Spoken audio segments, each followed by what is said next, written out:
I mean, inherently, aren't you just always the best you can be at any given moment, hopefully? No, absolutely not. Do you know how people work? Yes, and I don't know. You're constantly operating at peak performance. You can never improve at any moment in your life. Is there any proof to the contrary? There's a lot of proof to the contrary. Danielle, come on. You knew the moment you said that was BS.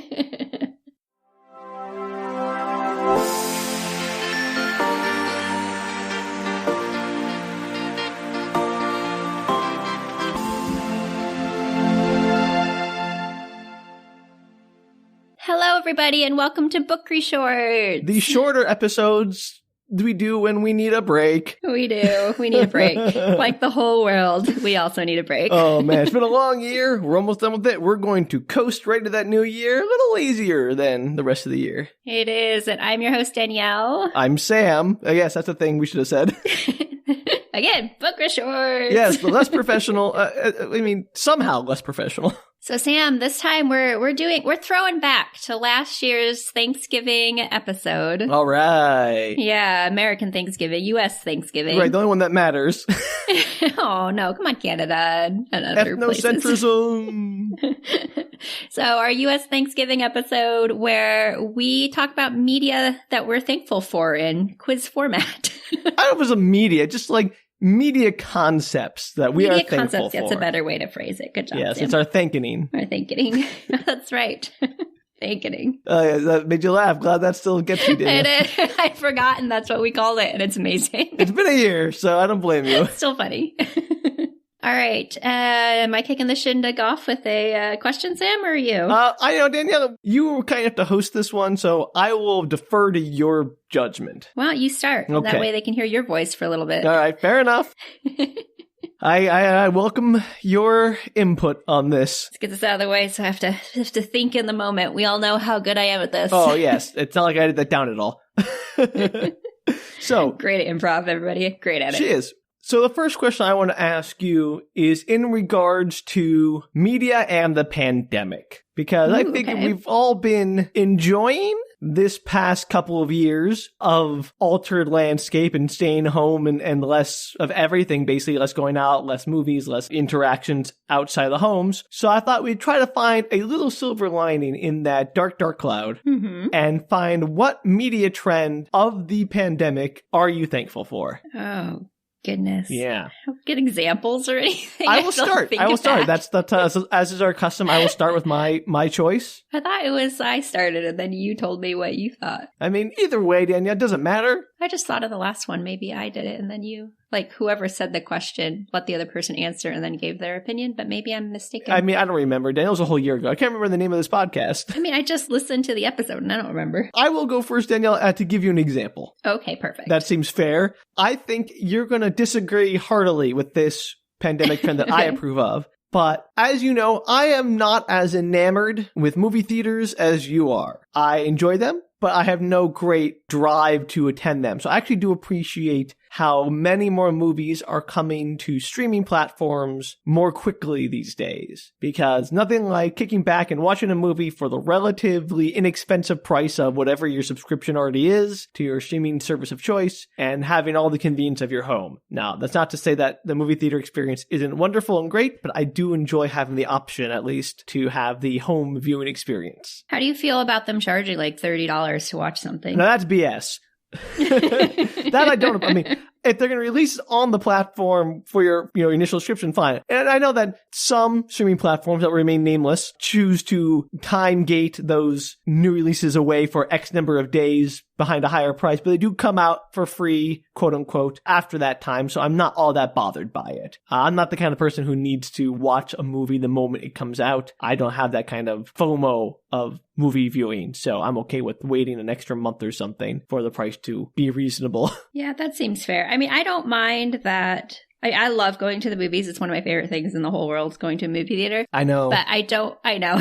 So I do disagree with you on that concept. But I actually do not disagree with, because mostly what they've been doing since movie theaters have opened up again in most places is doing a dual thing, like a dual release. And I'm totally fine with that. People want to stay home, go stay home. I just like the choice, the option. I appreciate having more choice. Yeah, that makes sense to me. So pandemic is a lot of terrible stuff, but that's one thing that I do appreciate coming out of this whole whole mess. That's totally fair. I think that's a valid thing. Oh. Media thing. Thank you, Danielle. You're welcome. I'm not sure what else to call it. Trend, I would say. Media trend. Yeah, media trend. Okay. So, Danielle, what is your pandemic media trend that actually makes you see that silver lining? Does it have to be a trend, or can it be like a media piece that came out? Go with the media piece if it's something like that would not have come out necessarily without the pandemic. Or you know what? Screw it. Go with it. I don't care. Look, this is our holiday short episode. You don't need to listen to me. No rules. Okay, I have two things that I think played differently because they came out during the pandemic. That's interesting. That's fair. Yeah. Yeah. So the first thing I'm going to talk about actually came out at the beginning of the pandemic, and it kind of spread over not even the entire nation, like everywhere I felt like was Tiger King. Tiger King, yeah. That was a shared experience for America. Yeah, and I felt like it was even, friends and people that I know in other countries, and they even mentioned it to me. Uh-huh. And if they had access to it, had at least watched, 1 or 2 episodes or knew about it. And I think that it might have been a hit at any other time as well, just because it's such an odd and crazy story. But I feel like because of the pandemic and we hadn't quite gotten to the beaten place that we are yeah, no, now. I feel you. There was still like some energy about, okay, we'll go into this. It'll be a few months and then we'll come out the other side. In the meantime, look at this crazy tiger thing. Yeah, it's just like everybody's talking about it. Such water cooler talk. Everybody you know had heard about it or read about it or seen it or whatever the case may be, had an opinion about something they didn't know anything about. Like I'm going to say that you know what? There's something we lost with streaming media and home media and time delayed, time shifting of media, which was that like collective experience of everyone having watched a show like The X-Files on Thursday night or whatever, and then having the next day the thing that everyone is talking about. Like you would have that known quantity of conversation. And I feel like Tiger King replaced that a bit with everyone, on lockdown. It provided that sort of known quantity of conversation you could reliably use. Absolutely. And the other one it's kind of still happening right now is Squid Game that just came out, the Korean drama. Of course, have to throw that in there. Yeah, gotta throw a K-drama in there. K-drama. Yeah, I'm not surprised. I only say that because I think it's super fascinating that it's a basically Hunger Games kind of style thing. I think obviously that plays a little bit different in a pandemic style world. Yeah. And I also just enjoy that like one of the biggest Halloween costumes and what's like trending right now for clothing is a tracksuit. Because I think that's hilarious. Hey, you know what? That's a silver lining. I'll take it. Like peak pandemic is like I can wear a tracksuit anywhere I go.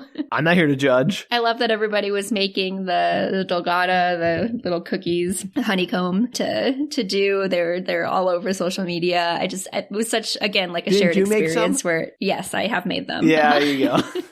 Of course I have. Yeah, jump on that bandwagon, Danielle. Yeah, it seemed like fun. I'd wanted to make honeycomb anyway, so it's kind of akin to that. That's great. A plus and extra credit for the extra media piece. Well done. I just love that shared community spirit of anything that comes out, but it's always kind of fun when it's something you're not expecting to be a big thing, and it is. All right. Well, that was my first thankening thanker. Sure, let's call that the noun. Solid. What's your thanker for me, Danielle? Okay, so I have... What is the plot twist that you're most thankful for, be it movie, TV show, or book? Ooh, plot twist. Mm-hmm. Something you just weren't expecting. That is... Oh, wow. Okay, that's a thinker. Why don't you give me yours first, Danielle? Sure. So I've got a 2 again, but I just swear I don't have 2 one, for everything. Danielle. We don't have all night. I am going to pick 2, but my other's just a throw out because it's not really a real plot twist. But the first one is, my first one is the movie Us. Uh-huh. And you've seen that, correct, Sam? I don't think so. You haven't seen the movie Us? The horror movie? Yeah. No. I don't know if I want to talk about the plot twist. Does it ruin the movie for you? I thought you had seen it. What about me makes you think I'd seen it? Because it's Jordan Peele and you'd seen Get Out. I haven't seen Get Out yet. You didn't see Get Out yet? No. I thought we talked about it. I said I was going to do it on Halloween and then I got busy. Holy cat, holy macaroni. I know. It's on my list, Danielle. It's one of those things. I just don't even know how. I like Jordan Peele a lot, so I admit this is definitely a failing on my part. It's just one of those things where you're like, I'll get to it, and you never do. I can't tell you the plot twist of Us, Sam, but I'll tell you the plot twist of the other one. Okay. This is why I have a backup. Okay, good. But everybody, if you have seen Us, you know what the plot twist is. It's a great plot twist. Is the plot twist of this episode, Danielle, you shaming me? A little bit. Okay, good. That's not very much of a plot twist. That's just a normal episode. Oh, I'm sad now. Just kidding, everybody. So, okay, then my second backup. See, this is why I have a backup. You made fun of me, but now it's real. Yeah, I guess I'm the fool. So my plot twist backup episode is Twilight. It's Breaking Dawn Part 2, the movie. Oh, okay. I know what you're going for, Danielle, and I'm actually okay with this. You know this one. He knows this one, everybody, but he doesn't know us. I haven't seen that one, but you've definitely told me about it like 17 times, so yeah. So Breaking Dawn Part 2, the best plot twist in potentially movie history. It's so terrible. As Sam knows, but the listeners probably don't know, as I went to a Twilight movie marathon. Do not judge me. Do not at me. I've already judged her enough for both of us. Don't worry about it. It was fun. It was totally for fun. I went with some family. We hung out. It was amazing. We were there for like 14 hours, which is so long. And there is a scene that is not in the books that where all of the main characters die. And it's actually a vision from one of the characters who can see the future. And so, but you don't know that in the movie when you're watching it. So that's the all fun the main part. Characters die. The best part of the whole experience was I was surrounded by at least hardcore Twilight fans, and they were Danielle, please, Twihards, Twihards, and they were screaming their heads off. They were panicking. The person next to me, who is a friend of mine, she was like literally like dry heaving, sobbing, like she was going, "This can't be happening. This can't be happening." I was like, "What's wrong with you?" It was so funny. My brother and I were dying. We thought it was the funniest thing we'd ever seen. Yeah. It's a real shame that it was undone as a, it's just a dream, because that would have been amazing. Man, that like 60 seconds was a highlight of my life, because those Twihards, man, it was a good 60 seconds. I wish you had recorded that.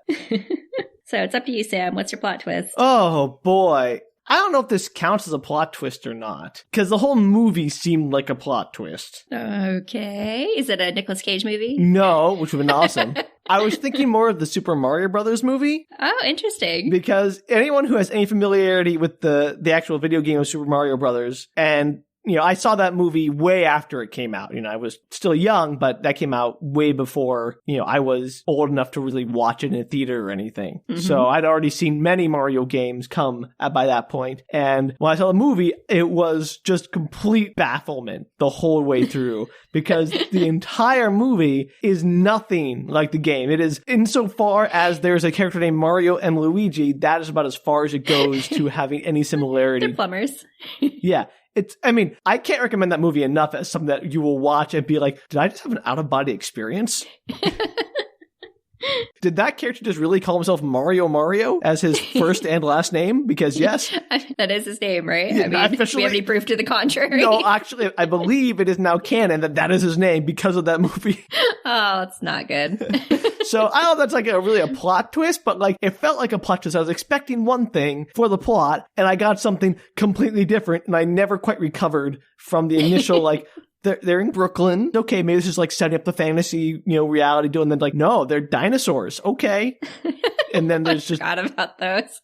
Yeah, no, it was just a whole, like, I could have said something like, The Sixth Sense or whatever, but I feel like this was a whole movie that was nothing but plot twist, in the sense that I could not predict what was happening or why, and all my prior knowledge and prior media knowledge of that movie specifically did not prepare me for what was happening on that screen. I'll give it to you. That's very kind of you, Danielle. It's a pass. We're past no pass graders on our shorts. Take our classes at the Learning Annex. Yeah, if you want to join in on the Thankening. Yeah, we have some class at the Learning Annex. It's pass, no pressure. All right, I guess it's my thanker next. Thanker? I'm sticking with it, Danielle. Okay, you do that. I stick with bad ideas all the time. Okay, so my next thanker is, we've talked a lot about fairy tales recently, mostly with Cinderella. Among other. We have done a run of fairy tale movies over the last there was that. There was the Red Riding Hood style movie you did, and the Hansel and Gretel one. So I figured we're talking about fairy tales. I want to ask you, which fairy tale villain are you most thankful for? Like, which villain in fairy tales do you think was probably the most correct villain? Like the one that was most right and was the most ill-served by the quote-unquote heroes of the story? Does it have to be like a classic fairy tale? Because do Disney movies count? Like, how are we phrasing this fairy tale concept? I was thinking of a classic style fairy tale, but if you want to do like a modern interpretation of a classic fairy tale, that's fine too. So like if you want to use Disney's Cinderella as opposed to the original fairy tale Cinderella, or if you want to use Frozen instead of the Snow Queen, that's up to you. Okay. So gosh, this is really hard. I'll go first just to give you an idea of where I'm coming from. Okay, you go for it. I'll think. I think hard. I'm going to go with the big bad wolf from Little Red Riding Hood, who I think is ill-served. Okay. I'll tell you why. The creepiest of all villains. Look, I'm not going to deny that, but I think there is, depending on which version of the story you're going with, but I can't get away from the fact that he is, in fact, a wolf. And doing what wolf does, which is eat things, right? And if you can't tell the difference between your grandmother and a wolf, that's on you, Red Riding Hood. Like, that's your problem. Like, if you're like, oh, this creature, is it a wolf or is it my grandma? If you can't figure that out, man, I'm sorry, that's like a Darwin Award situation. I can't really hold the wolf responsible for your terrible decision-making. So I think that it may not be the most heroic character, but it seems the one that is villainized the most for just being a wild animal that people keep going up to and approaching and letting into your house and thinking it's your grandmother and not realize it's a wolf. We should probably give it the respect and distance that wild animals deserve. I think that's a fair point, Sam. It's like the people at Yellowstone who like, oh, buffalo, let me go hug a buffalo or a bison. And then they get like gored. You're like, well, don't go hug a bison. They're not safe. I mean, we have had a long, lengthy discussion on the death rate of bisons.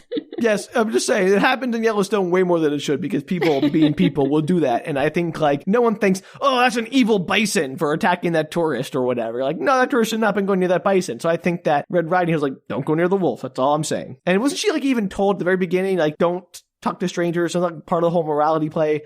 I don't know. I mean, that's literally the point of the story. Yeah. So, that's on you, Red Riding Hood.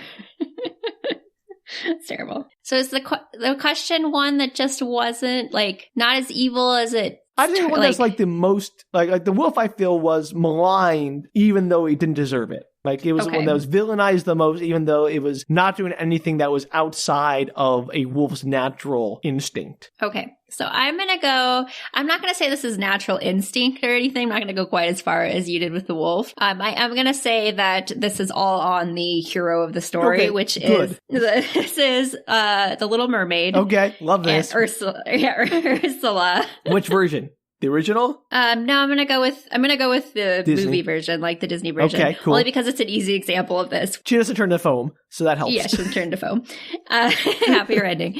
But I think, like, to be fair to Ursula, I am not saying she's a good octopus lady. Whatever. Yeah, I mean, I'm not here to judge squid-to-puss. But she is very clear at what the Little Mermaid Ariel's giving up. And she has a whole contract. And Ariel decides on her own that she's like, yep, I'm going to sign this contract to lose my voice, to like get legs, because I'm going to go after this man that I hardly met. Like, that's on Ariel. Yeah, it's all her fault. She signed a legal I mean, to be fair, she was like, what, 14, 16, depending on what version you're... So she wasn't really legally allowed to enter into a contract, but probably, I don't know what sea law is, but I'm sure sea law would probably be on Ursula's side in the contract dispute. And maybe her father should have taught her to read the contracts before signing them, because she was not unaware of what she was losing. She was very clear. You're right. That is true. That is like, this feels very much kind of like Faust, where it's like, you knew what the deal was, buddy. Why are you spending your whole life trying to get out of it? Exactly. So I think that's on Ariel. I'm sorry it ended up that way, but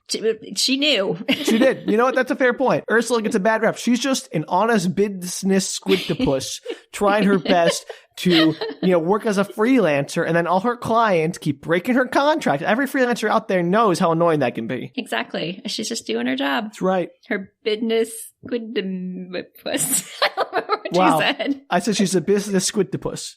Business squid-to-puss. I don't know if it's so hard for you to say business and squid-to-puss. Why is it so hard, Danielle? I don't know. What? Nothing.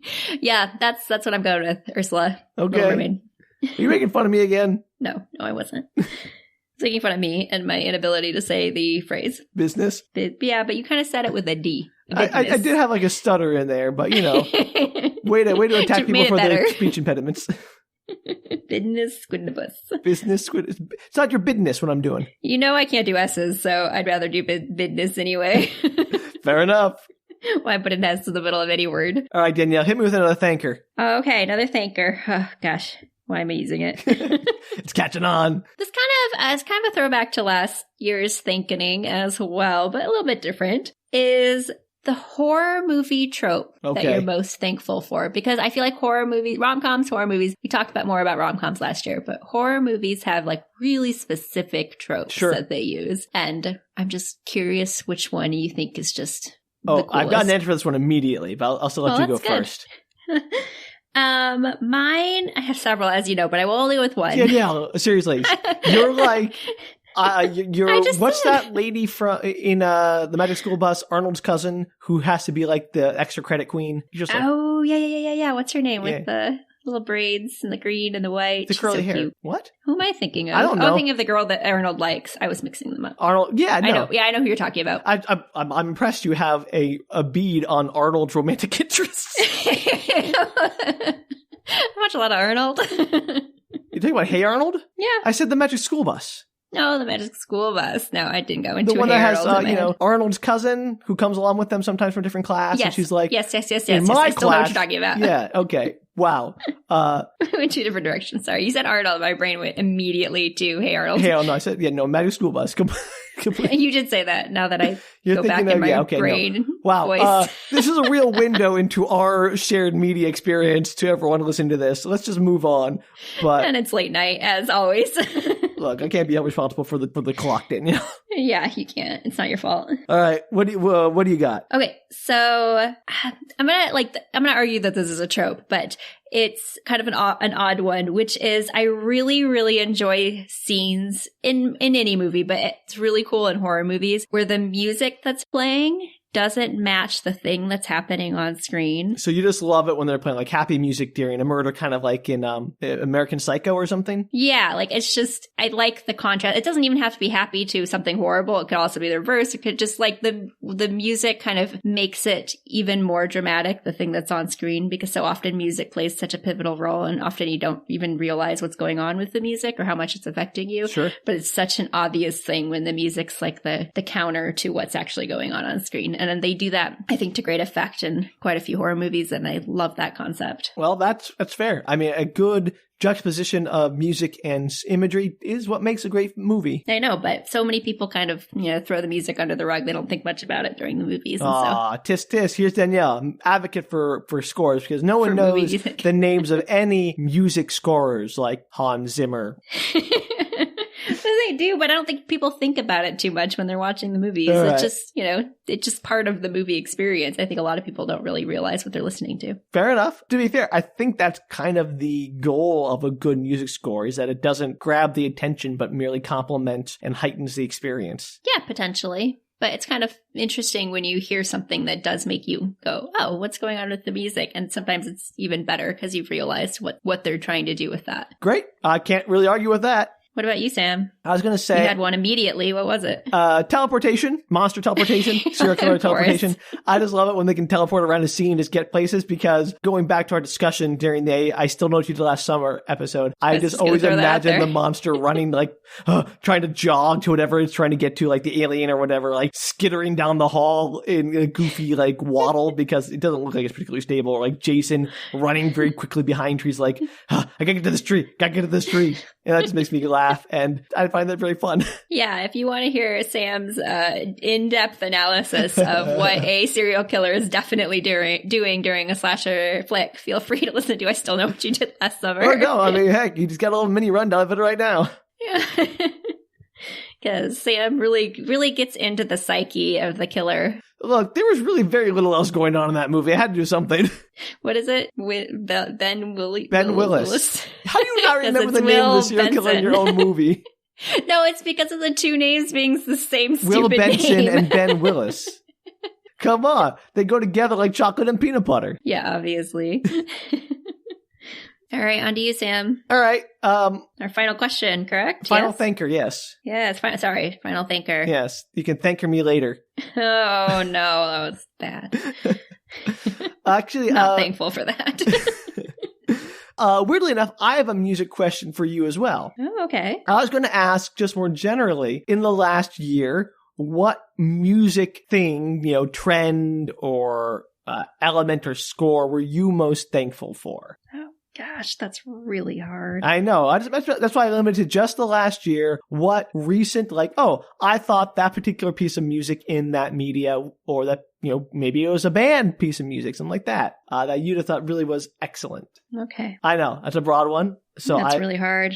I know that you love music, Danielle. So I know, but to think about it on the spot's always way harder than if I was just sitting around on my couch going, what's good music from this year? It doesn't have to be your favorite. Just pick one you liked. That ties into media. Could it just be a song that I liked from the last year? Or does it have to be something that's also tied into? Ideally, it'd be tied into media somehow, because that's sort of our whole shtick, but Whatever, to each their own. Not here to tell you what to live your life, Danielle. Okay. So I will go first. I'm going to bring in something we haven't really discussed much yet, which are video games. There was a game that came out a year or two ago that I really enjoyed called Outer Wilds. Mm-hmm. I thought it had a great soundtrack, and it recently released a expansion, update, extra content, whatever you want to call it. And that was also really excellent. It was really cool. I didn't even know it was coming out. I just saw it. I'm like, oh, that's a nice little surprise for me, because I don't know anything about the world, and I don't keep abreast of these sorts of things. And it had the same composer, Andrew Pralow, Prahlow, and he does an excellent job also in the little expansion, adding a bunch of new music that didn't feel out of place. Felt very comforting to slip back into that environment, like a warm blanket, and have that same music that, surrounds you, and was like, oh, this reminds me of all that great experience I had previously, and now I get to do it again and have this whole new thing going on. So it was just a very enjoyable experience that was, as you said, heightened by the music. That's cool. Bringing in the video games. Hey, they count. They're media. Oh, no, they do. We should talk about them a bit more. But then Sam would be the only person bringing those in, unfortunately. I thought about trying to figure out a way to do that on our podcast, but it's really very difficult to... It's hard, yeah. Do a video game plot summary that isn't incoherent. That's how you end up with books like The Video Game Ate My Homework. Yeah, basically. That's how we tie them in. Hey, it works. So what about you? What's your sort of music thing? Okay, so I was thinking very hard while you were talking, so I was listening, but... No, I appreciate that. Dual thinking.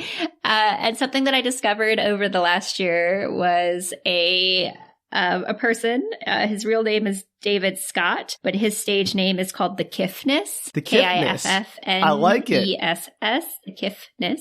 And he is a South African musician. He's a producer. He does his own stuff. How I came to know about him was through, little videos, probably on Facebook or something like that, where he takes sound. Originally, I saw ones from animals, like cats and dogs making kind of weird little noises, and then he turned them into whole songs. Is this like the barking dogs, Jingle Bells? Kind of, but his Better? own music. Yeah. And he plays a bunch of different instruments, so everything you can think of, this person plays, and he loops it and all that. He does it kind of live in the video, so you can watch him do it all. And then he's taken on just other kind of YouTube videos that he's found, or TikTok videos that have come up that he's also turned in. Little clips of those has turned into songs. He became super well known over the last little bit here. And it's just, they're really interesting. They're really fun. They're fun to watch him put them together. To tie it in a little bit to what I said earlier, he actually did one with the big giant doll from the Squid Game. Okay, which is how my brain got to them. I got you. Oh yeah, making those connections. Did the remix of that. But it's just fun to watch him put together this music from this little phrase or this little weird noise that something makes, or a person makes, or a TikTok video does. And it's just fun to see that recreation of something. All right. I think that counts. I would recommend. Yeah, I would recommend the YouTube rabbit hole of that. Oh, we're giving our listeners homework now, are we? Yes, I am. All right, Danielle, hit me with your last thanker. Thanker me up. Okay, final thanker. You might like this one. So it might be maybe a hard one, I'm not sure, but probably not. You have a wide breadth of knowledge for odd and visually interesting movies. You're really going to challenge me here then, aren't you? I'm not. I am curious about the set design that you are most thankful for. Oh, okay. Yeah, I know. Kind of an odd one, right? No, that's a good one. I like that. So I assume by set, yes. Okay, I gotcha. It could be CG. It could be literally be a Regency period. I mean, whatever you think is just something, that you think is super interesting when you watched it. All right. Why don't you hit me, Danielle? Okay. So the one I thought of was throwback to an earlier age in life. I went with Beetlejuice. Oh, yep. I can see that. That's a great movie with a great look. It is. It has a very specific aesthetic. I haven't seen that movie in several years, and I still have really strong visual memories of it. Mm-hmm. Everything everything from the house to the sandworm stuff going on to the little set that they made where Beetlejuice lives, like inside the trains. That like just amazing set stuff that they put together in props. And it's just like visually such a fascinating movie. You could turn off the sound and just watch it that way. It'd be still interesting. The aesthetics do so much of the heavy lifting. Like when they go into the Land of the Dead and they come back out and their whole house has been redecorated and it looks creepy and weird and alien. Like, oh, these people, this is no longer their home. Like that heavy lifting is done. Absolutely. And it's just every place or thing that they do, it's like a completely different vibe or feeling to it. And it like you said, it does all of that work for them. And it's just, they did a really good job with it, I think. 100%. I agree. I'm going to go with something a little bit more recent, Danielle, just because this is the first thing my brain went to.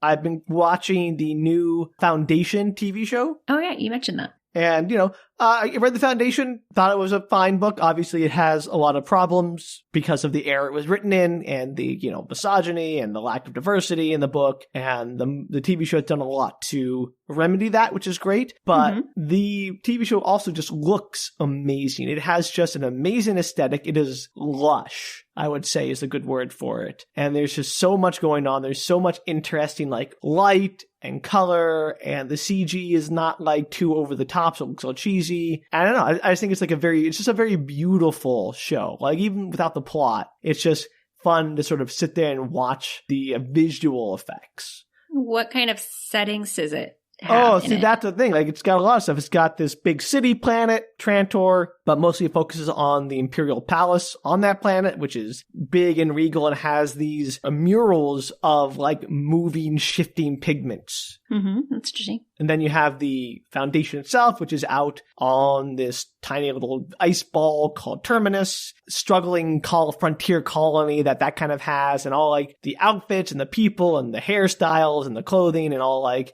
it's just really, really aesthetically interesting. So awesome. So I would say that one has been something that is most fresh in my mind as being a visually very captivating piece. Well, there you have it, folks. We've got all our Thankening questions out for this year. Those are all the thankers we're going to give you for this year. That's all we're thankful for. Yep, nothing else.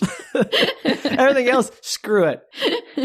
No, but if you want to share what your thankers are or answers that you have for our thankers, you can thank us. You want to tell Sam to stop saying thankers. No, you can thanker us at our email address or website at bookretorts.com. Yeah, I guess you could also tweet, Instagram, or Facebook us at Book Retorts. What can they tweet, Instagram, or Facebook us, Danielle? What are they going to send us? They're going to not send us thankers. You're going to tell me how much you don't want Sam to say that ever again. Only accepting applications that say that. Danielle, the thanker is the anchor of the season. Oh, no. It's getting worse. It rhymes, so it must be true. Time to go. All right. Well, you're really thankful this episode is over. So until next time, bye. Take care, everybody.